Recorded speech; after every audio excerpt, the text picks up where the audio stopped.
Alright, luto tayo ng paksiw. Paksiw na gulyasan. Oh, alam niyo yung gulyasan para yung yellow pin.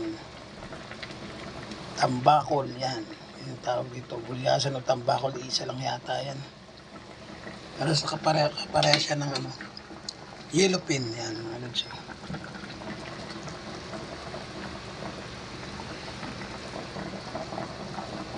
Nilagyan natin ng okra at saka talong. Yan ang alam siya.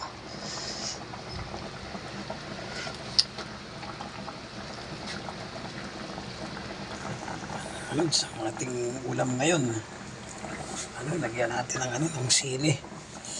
Pero hindi natin dudurugin at baka kasi umanghang, hindi sila makakain. Siguro pag nilagay na lang natin, nihain, pipisain na lang natin. Isang peraso lang. Kasi itong sili na green, umaanghang na rin yan eh. Lagyan natin ng 3 perasong siling green yan. Saan ang isa? 3 yan eh. Ito. Kabuka ng okra eh. Hindi ko na pinutol yung okra eh. Yan. Tapos lagyan natin ng talong. Parang at least kahit paano may gulay mga lods. Mga lods, ang ating ulam ngayon.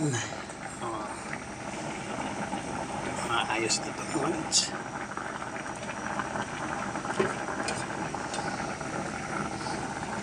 Paksiw na gulyasan.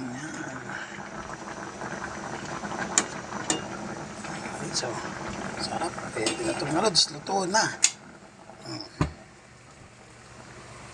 Labo kasi yung usok. Yan. Okay na yan mga lods.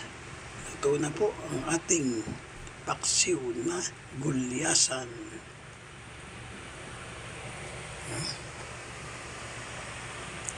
Okay na po.